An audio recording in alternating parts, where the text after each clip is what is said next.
Welcome to Bongino Report Early Edition. Today we have a special episode because I am joined by co-host of the Steve Bannon War Room, Natalie Winters. Natalie, thank you so much for being here. Hi, thank you so much for having me. It's an honor to be on for, I think, the first time ever with you hosting. I know you've been on the War Room before when I've hosted and when Steve's hosted. So thank you so much. I am honored to be here. I am always shocked by the amount of people that watch the War Room. Like I was telling when I first went on with Steve, the only time that I had ever gotten as many followers as I did after going on the War Room with Steve was when I did Tucker Carlson back in 2020. Like you guys have just like a massive audience that I think goes pretty under the radar. People don't even really know. No, we are so blessed, I say, in two kind of silos, both in terms of quality and quantity, right? Our guests, or rather our audience, and our guests too, are so engaged, right? They are the activist types. They are the grassroots type. They are burning down the phone lines. They're sending the emails, sending the texts. They do more than I do. I'm so blessed to even have the opportunity to speak to them, but they're also growing.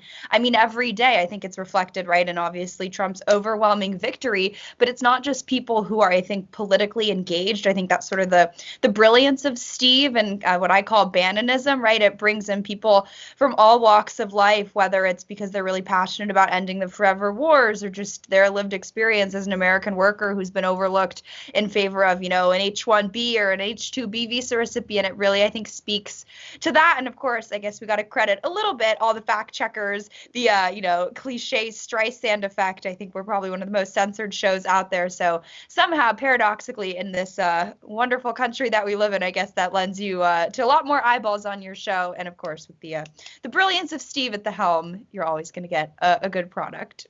Well, it doesn't surprise me at all. I mean, Steve Bannon is I think, in my opinion, the premier thought leader of the populist right. Like, he is somebody who I've looked up to, who I listen to.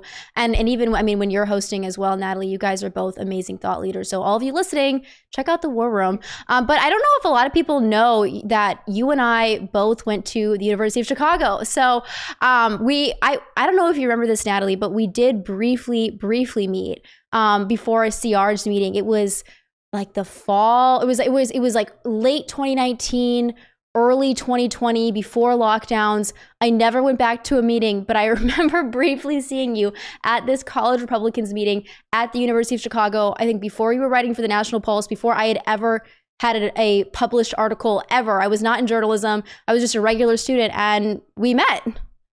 I know it's been so fun to watch our careers sort of go on parallel tracks. It's been really wonderful. And of course, we have Darren Beatty, who is a fellow UChicago grad. I remember, too, I always say I don't have that many regrets in life. I think we've both been very blessed, including you with your wonderful husband, producer. I love that. It's not every day you get to do a show where the producer is your wonderful husband. But I would say two regrets from college. And one is that we didn't get the chance to hang out more and spend more time together because I was always kind of living in DC. I don't think many people know this, but I didn't even really have a place on campus. I never really lived in Chicago. Everyone always asks me for recommendations, and I don't ever have any recommendations to give because I never spent any time there. I had a place in DC, and I was living there working for Raheem and Steve, and I took a class from John Mearsheimer, and it was during COVID, so you could imagine while I was doing War Room stuff, I didn't really have the time to really tune into all my classes. So I didn't really get to get any of his lectures, but I think he's a brilliant professor, especially a lot of his remarks on everything that's happened in Ukraine have, I think, aged very, very well. But I'm so glad that we're doing this now. And like I said, you've obviously been on War Room, and I feel like we've done human events together. But yeah, those UChicago College Republican meetings, I think, were sort of an interesting microcosm from my perspective, because having come from California, I think you get a certain strand of conservatism there. I mean, there's the Stephen Millers of the world, right? They're from Santa Monica. Breitbart is headquartered in Brentwood. So I think it's a very immigration conscious, immigration focused stripe of conservatism, just because that's your sort of lived experience. But then going to UChicago, I sort of felt like the older guard Republican Party was more represented in what a lot of the young kids were talking about there. I remember people were like, I think America should be the world's policeman. And I was like, oh, no, I don't agree with that. But it was a very, I think, foundational sort of formative experience because I realized it was the first time that I got to sort of spend time with more traditional conservatives, more traditional Republicans. But frankly, it only solidified my resolve to want to be, more in the Bannon corner of the universe. Of course, you guys started the Chicago Thinker, which did wonderful, wonderful work. I remember all the viral Twitter clips. I certainly had some FOMO from those days, but it is very cool to have watched our paths cross. And I guess today they're finally intersecting on your show, which is just wonderful. Well, and I think it's an interesting point about the types of students that you encounter at UChicago. I experienced the same thing, right? Because I think you're a year younger than me, right? Are you class of 2023? I was class of 2023, but I graduated a year early, so I think we probably graduated together. Okay, so 2022. Okay, got it. But I was on campus a year before you, I think. And it was I was experiencing all of the types of right wingers that you just articulated, but I didn't know why I didn't agree with them yet. Like you, I think, were much more realized in your worldview than I was at that point. And I just knew that it wasn't right. I was just like, this is not strong enough. If we're going to be, a voice on campus, if we're going to platform people that are saying things actually contradictory to the mind virus that is literally eroding UChicago from within, we need something stronger. We need something different. And so then I co-founded the Thinker with a few other kids at UChicago, and we did it during COVID. And part of why our paths didn't cross, for you guys listening, is most of us were remote. I mean, I didn't live on campus either for a large part of my college career because we were not allowed to have in-person classes. So most of us said, well, I'll just save money. I'll go live at home, which made sense. And so the Chicago Thinker really cultivated a group of people who are disassociating from these sort of good conservatives, the palatable conservatives, to the UChicago, I guess, Ivy League elites. And it pushed me to the populist right in a way that I didn't even know it happened so seamless. It happened very naturally, and unconsciously. And so I wouldn't have it any other way. I really gravitated toward Steve Bannon and the work that you've done, and others on the right and away from the establishment, and having that experience of college Republicans and then realizing, no, we need something more. We can't just be about, conserving something. That's what conservatism has been for a really long time. We have to actually stand up for something and put forward a worldview in this country that is real and concrete, and not just about slowly trying to slow down whatever the left is doing. So I think that although we didn't see each other a lot, we came to very similar conclusions at UChicago. And you have a really interesting story that you've sort of briefly talked about on Twitter, Natalie, but I want you to tell me about your time at a sorority. I don't remember which one you were in, but you had a pretty traumatizing experience when you were part of it. Yes, well, you have to understand, you seem like you were raised in the most wonderful conservative values family, just like, middle America, beautiful town. I was born and raised in Santa Monica, right, in Los Angeles. I went to Harvard Westlake. All my classmates were, the children and grandchildren of either Democratic senators or Hollywood elites. So it really was just a cesspool of honestly some of the most depraved people on this planet, the people whose parents I now, rail against when I'm hosting War Room.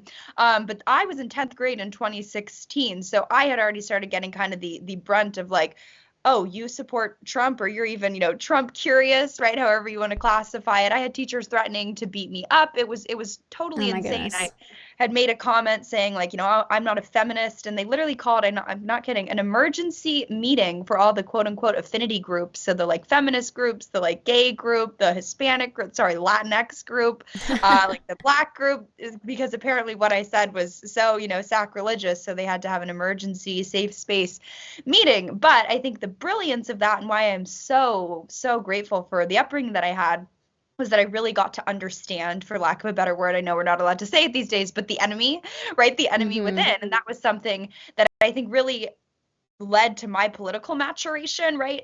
And that I sort of got the threat that we were facing because I had lived it. And then the year that I was applying to college was when that Operation Varsity Blues college admissions scandal broke. So basically Oh all these yeah. kids who for years had been haranguing me and saying that, oh, well, you're a racist, you're a sexist, square that logic, you're just a bad person because you're a Republican.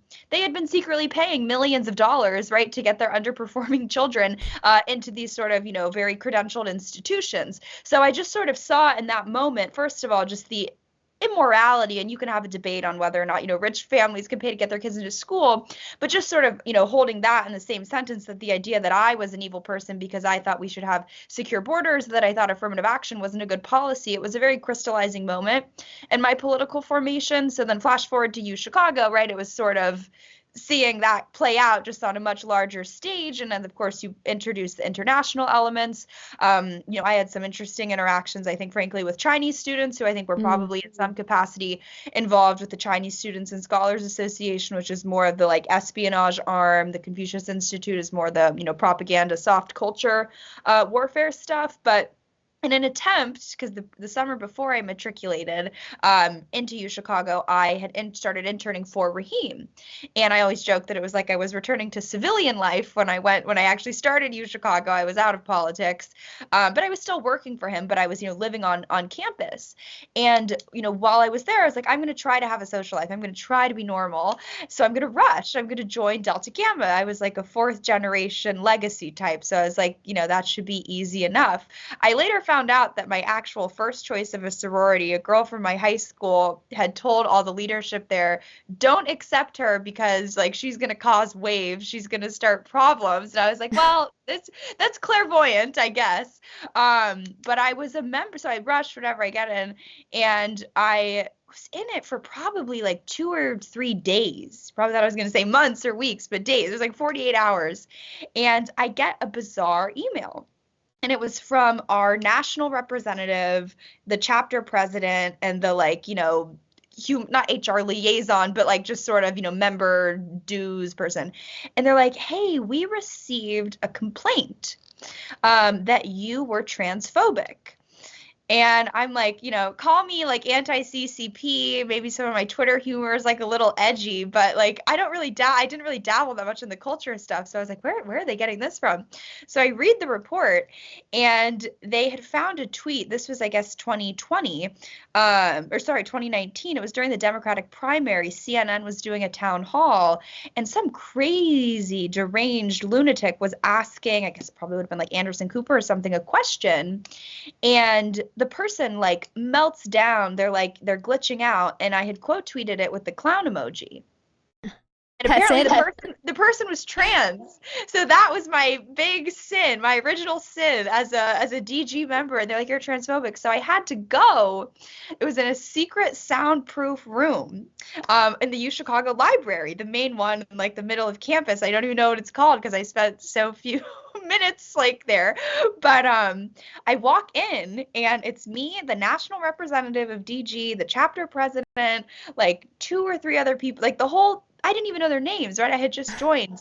And they all come after me. They're like, we just don't think that you should continue down this path. We think that there's an issue. They didn't want me going into conservative media. And I just kind of took a step back. And for those of you who watched War Room and you've seen my rants, you can probably, I guess it was my first rant, you can imagine what I said, telling them, I was like, this is absolutely ridiculous that you're prioritizing a hypothetical trans member of your sorority. That was what they were scared, that I would not be a good, quote, sister to a transgender person. I was like, this is literally so asinine. I can't even say this out laughing. But that they couldn't in good faith say that they wanted me to continue being a member because they were scared that I could have potentially offended a transgender sister of Delta Gamma.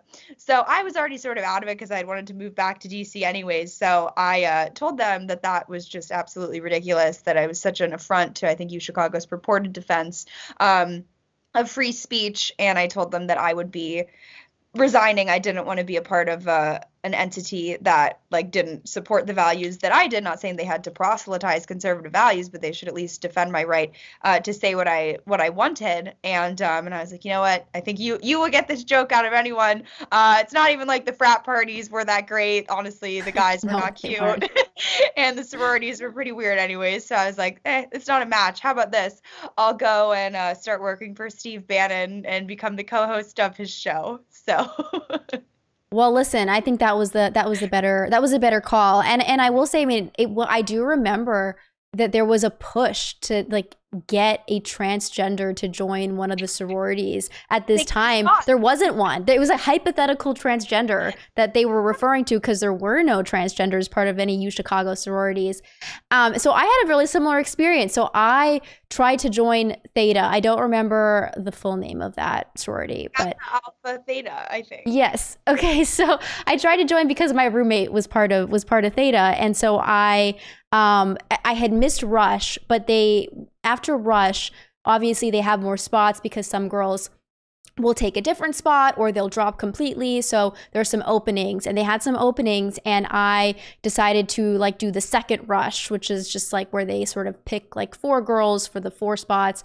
And I was told that my application was put aside because somebody said that at the time I had like a really dumb role in college Republicans. I was like their treasurer, like their treasurer or something. It was really silly.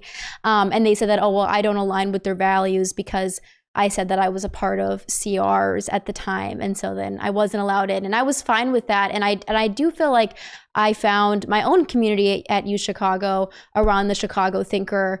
And you kind of have to do that, I think, at a liberal college campus. Like, it's gotten so hostile, especially among women. And I think that that's something that's maybe not talked about a lot. Is you'll notice that young men are trending very right wing, and they will talk to you in person about their beliefs. Women are very militantly left wing, to the point where they will like burn bridges and destroy friendships because of their political beliefs. And it's kind of out of control. It's something that I experienced too, Natalie. And so I don't know, like, how did you find a community and survive there, being remote and then being kicked out of the sorority, but still wanting to have a college experience? Yeah, I think there's something, I don't know what the right word, but it's almost entrepreneurial in the sense like you have to create your own thing, right? You did it with the Chicago Thinker. You have to sort of chart your own path. And I think for all the like, woo-woo self-love talk that like that side is really into the idea that you don't need external validation. I sort of took that, maybe it was my, hippie California upbringing, but I was like, I don't need to be affirmed by people who at the end of the day don't have any original thoughts. They're just being programmed to think a certain way. And I think it sort of went back, like I was talking about my time in high school, having gone, to a school where I was surrounded and with my upbringing by people who did represent sort of that Hollywood strain or strand of the permanent political class, of the elite, however you want to, classify it. I knew deep down how truly evil these people were and just out for themselves. And I think just the disdain and the scorn and contempt that they have for America's working class, just the superiority complex that they have. And so I was like, yeah, maybe in their mind, they think they're right, but their set of values is not something that I share. So it just never really bothered me. And maybe I'm just, rebellious, or I guess maybe ambivalent to what people think about me, which is probably its own problem in and of itself. But I think you picked up on something very interesting. I think everyone loves to look at those 2 data points that you were talking about, how, men are trending more right and women are trending more left. And they say, oh, look, right, men and women, they're not going to be able to get along. There's, a lack of harmony. It's bad for relationships. It's bad for birth rates. But I think even confined within those genders, it's very interesting female friendships. That's something honestly that I had never even thought about, but I'm friends with very few people from high school. You could imagine what I do is a bit of a shock and awe to most of those types. But there really is, I think it's cultish. I mean, I think that's the best way to describe it. I know, of course, the left deals in projection, so when they accuse MAGA of being a cult, I would argue that they're really just talking about themselves. But I also think it's just my take on the whole college thing too, I think part of it is obviously indoctrination, and they're filling the classrooms with, certain texts and certain spin on the world. I'm sure you and I could probably do 8 hours of podcasting back and forth about some of the most like ridiculous experiences and teachers that we had. Yeah. But I think more importantly is that it's just a lack of critical thinking, right? They're not teaching you to come to the conclusion by yourself or even offering an alternative point of view.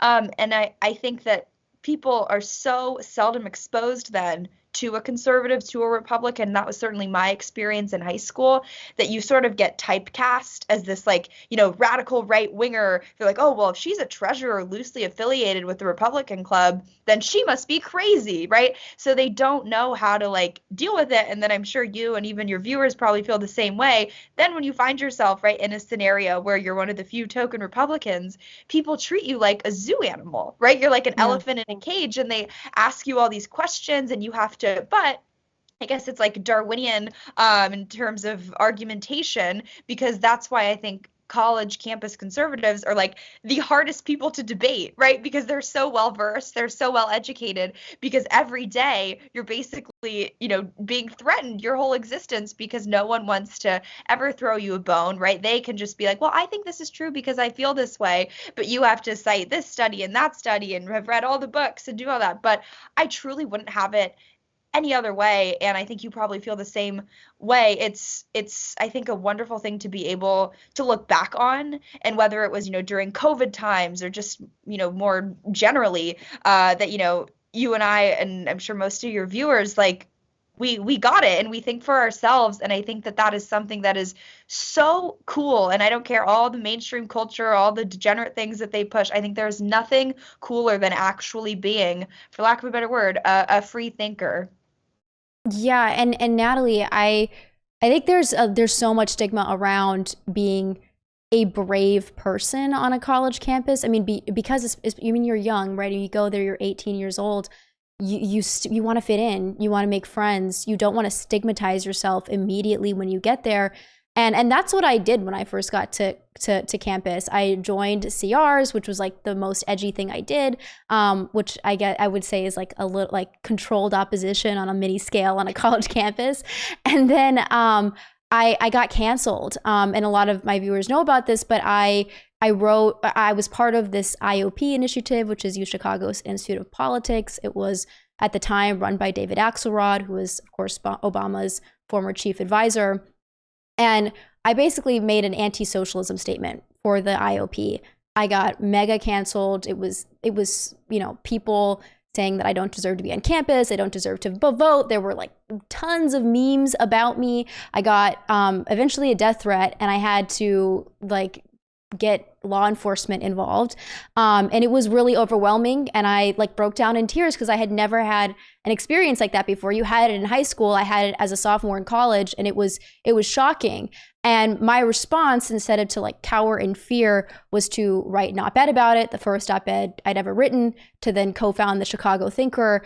And what I found was that bravery has really been rewarding for me in my life. And so despite those problems and all of the obstacles that I had and the friends that I lost, it was ultimately worth it. And not only that, I would never not have gone to UChicago. I felt like I learned so much being in the trenches. And I think that's kind of what you just articulated, Natalie. And there were kids who tried to join the Chicago Thinker, our little publication, who then would back out because they'd say, oh, I don't want this to affect my resume. I don't want this to, show up on the internet when an employer is searching for me. So I have to back away. And I always felt bad for those people because their fear is really controlling them. And like I said, boldness and bravery and honesty does ultimately get rewarded in life in the long run. And I think that's what you've done, Natalie. And I think it's an amazing testament for a lot of young people who are going into college and who are going to face these very similar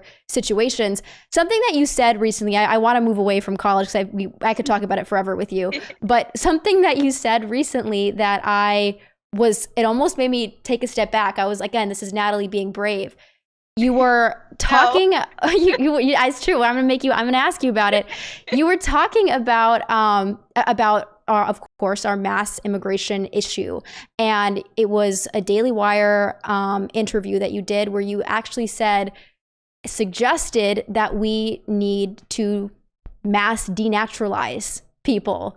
Tell me about what that means and Sure. why. Well, I think the construct of citizenship over the last decade or two really has become so watered down and devalued that it's so hard to sort of parse out what exactly is an American citizen. And I don't even mean that from the ideological perspective, right? That should be someone that, sorry, libertarians, but that the government works to help protect your workers, whether it's tariffs or just, not allowing the mass importation of cheap foreign work. But in sort of, I think this H-1B debate, I think really opened the floodgates on that discussion. And I think the interview that you were talking about was even before that, but there are so many carve out categories, whether it's the F1s, the H4s, the H1Bs, the H2Bs, where people who are not citizens are essentially getting citizenship rights, if not by the fact that they are working actively right now, even the Biden regime, to make it easier for those to basically just sort of be the thing that gets the ball rolling for people to become citizens. In other words, the American people never voted,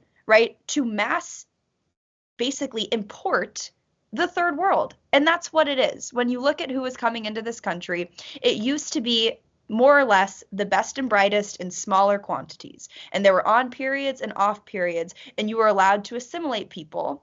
And even if you want to have the debate about assimilation, at least back then, I think these superstructures and the society that people were entering, it was not purely just to make them and indoctrinate them to hate America. Right, you and I just had a 20-minute conversation about how even if you were to put foreign students or foreigners in American universities, they're not going to come out loving America. They're probably going to come out hating America even more than they've been taught to in their, state-sanctioned schools in China and Iran, which truly is insane. They'll just, be able to critique America and more social justice verbiage, right? And more woke will be in their vocabulary. So I think so many people who have then off of those sort of, I think, scams and fraudulent pathways to citizenship received those citizenship benefits. They never received them because the American people voted them in. They got them because of the way the laws have been set up, whether it's chain migration or whatnot, or just the fact that if you stay on the H-1B visa for a long enough time, you can sort of roll it into getting your green card, becoming a citizen. They got that because big business and lobbyists and special interests wanted them to happen. And this is a country, this is not a special economic zone whereby people who are lobbying for bigger profit margins for whatever the company may be should be entitled to make decisions about what constitutes being an American. So I think if you sort of approach it from that mindset, that there are a lot of people who have citizenship privileges right now who should not, I think that's really what I'm talking about.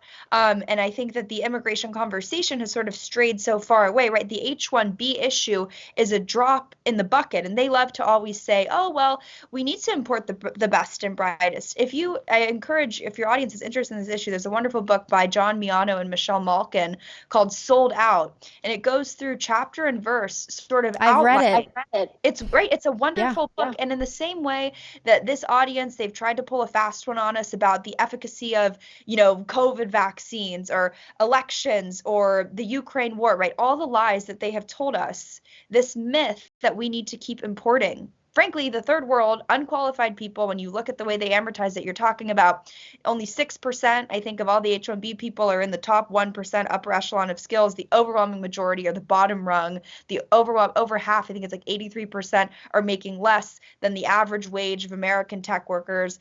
And half of Americans who get STEM degrees will never actually work in STEM. So there's no shortage. And the people that we're importing are not the best and brightest. So I think that this kind of immigration debate, it has been, I think, so tainted, sort of what you were talking about, by the emotion, female of, oh, people just want a better life.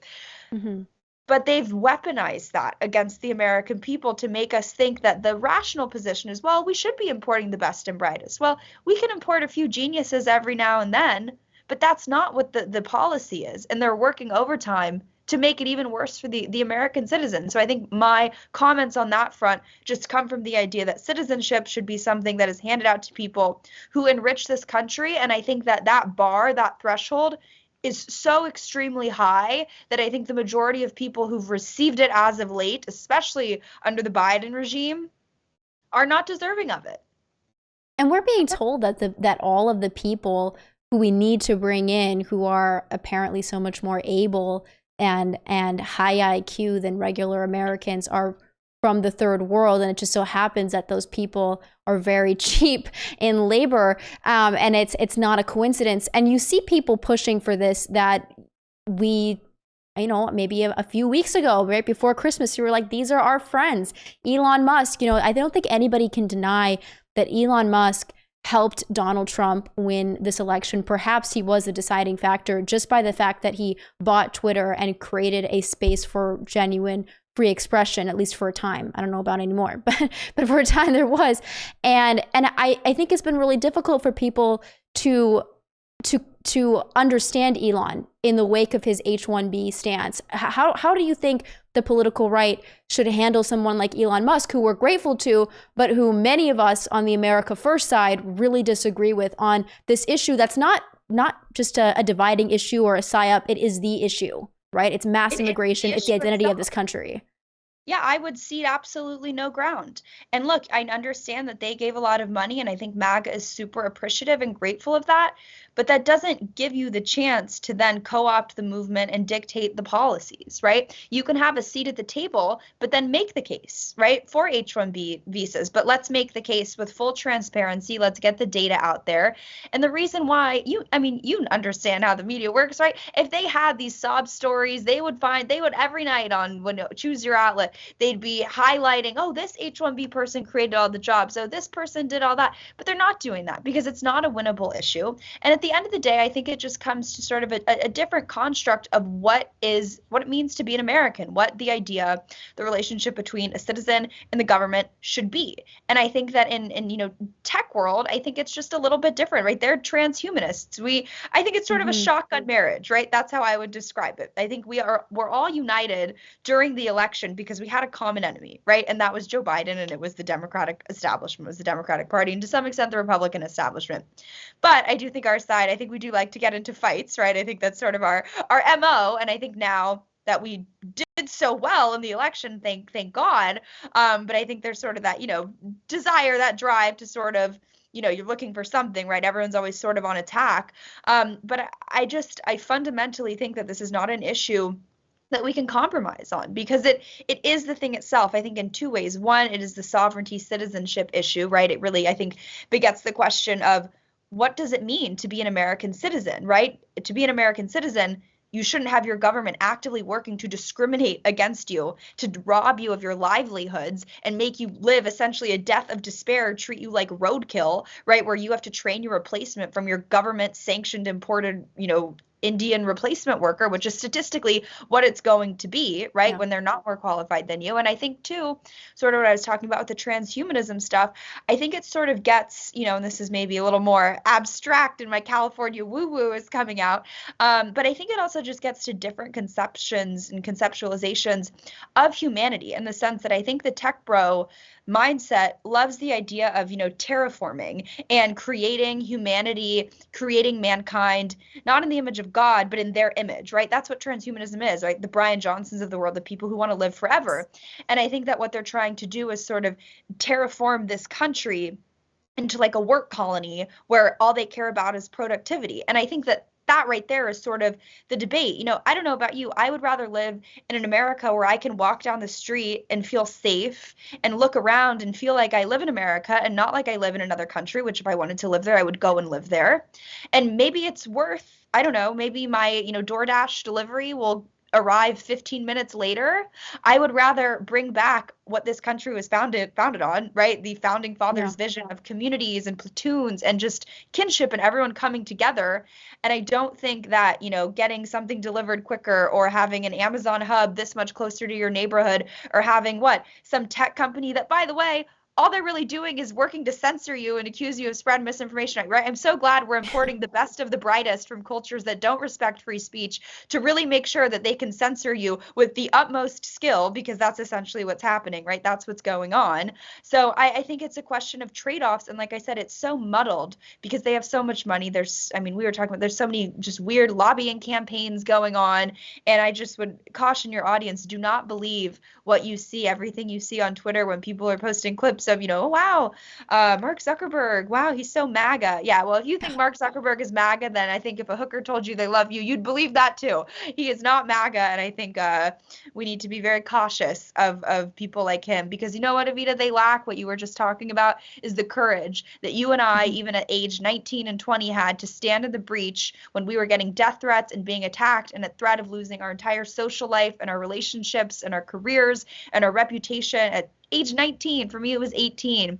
We stood in the breach. We took the incoming because we knew it was worth it. I'm so sorry that some White House executives cussed at you, Mark Zuckerberg, right? I'm so sorry. It's absurd. Be a man, talking about a masculinity crisis, right?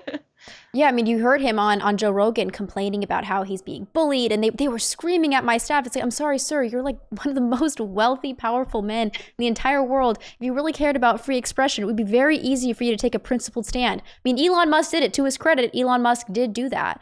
And he's been standing up to advertisers and the pressure that comes from the federal government as well. Mark Zuckerberg is a coward. He doesn't believe in any of this. I think most of these guys, they believe in themselves or jumping on the MAGA bandwagon because they see the way that the culture is going. And I think a lot of it comes down to, what does America first mean? Because you see Elon Musk and Vivek Ramaswamy using that phrase, but I don't think it's this. I don't think they mean the same thing I mean when I say America first. I mean, I'm thinking of the preamble.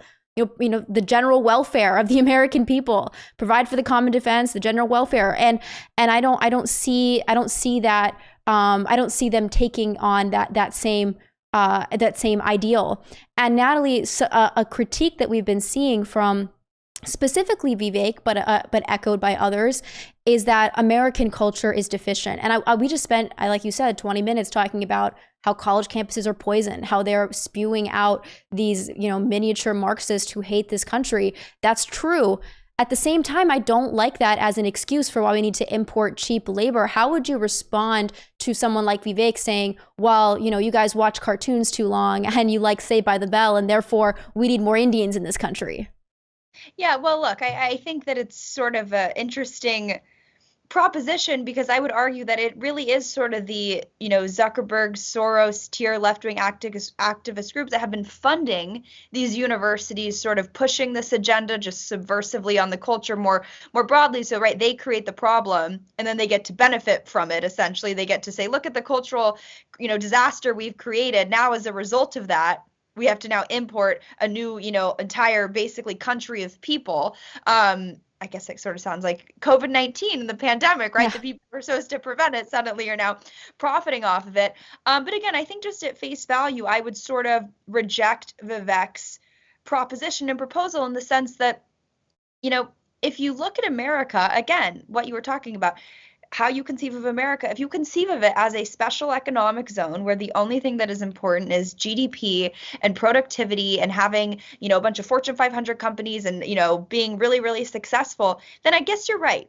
Right? Kids shouldn't have sleepovers, and they should be raised in pods, and we should live in weird, WEF 15-minute cities. You shouldn't have parents. We should be raised in work communes, and we should, right? The whole thing. I feel like I'm, reading out a dystopic novel, right? But fine, that's not what this country was founded on. And if you want to live in some Marxist hellhole where the only thing that matters is your wage and your job, and there's a weird, politically favored, advantaged upper class, then go live in China and see how well it's working out there, right? This, I think it's so funny because you hear so much, I think, from the sort of, DC, K Street think tank crowd. Oh, this century is all about democracy versus authoritarianism. And I think in some ways this is like the right wing's own iteration of that, right? And I don't like how they use the word democracy, but I think if you use democracy in the sense, or I guess it'd be a constitutional republic in the way that the founding fathers intended, I think America has been unique because it has always been about community and coming together and your small church groups and the little leagues, right? That is American culture. And it's not just about boosting profit margins, right? We wouldn't have probably separated from the British Empire, right? I know obviously the whole taxation issue was its own thing, but there's this, I think, unique culture here that you see, and just the way colonial America was, right? These small towns coming together and people just being very close. And I think that there's something unique in that brilliance that produces so many entrepreneurs that created companies that, I don't know, and again, I'm not a tech bro, I don't pretend to be, but it seems like the good old days of America were when we were sending people to the moon and doing things that were the whole world was envious of, right? American culture, right? The McDonald's, right? The Cold War, like that kind of stuff. Now it's like, oh wow, we've made so many advancements. Now we created algorithms that can censor you without having a human behind the machine. It just automatically can do what they call social listening and pick up on what you said because you said the word COVID vaccine and you weren't, fawning it over with praise for it.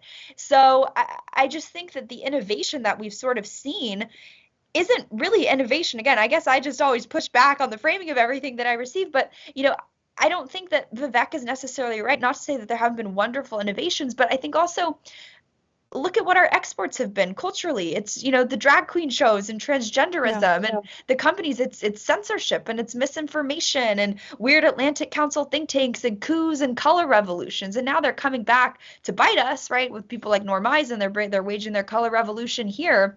But I just think it's two very, very different visions. I think if you really trace it back to the origins of humanity, and the idea that we are not created in the image of God with a special purpose and reason to exist, and families and all of that lovely, wonderful stuff matters, but that if you're working class, your job is to just have Vivek make a quick buck.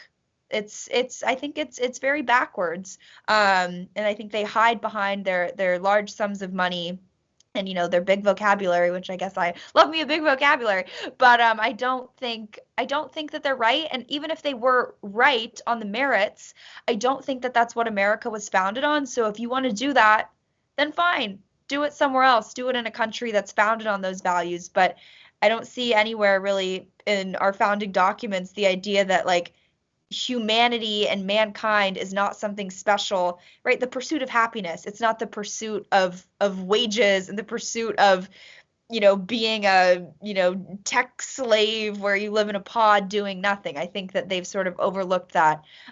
Also, they can probably sleep well at night and feel like they're not destroying this country. Yeah, I mean, I think what you're explaining is a spiritual deficiency, and I think Alexis de Tocqueville, when he was traveling through America as a French philosopher, he said, America is great because America is good, and America was founded by people who believed that we were had Christian morals. I think it was John Adams who said, this is a nation built for a moral and religious people. It's wholly inadequate for any other.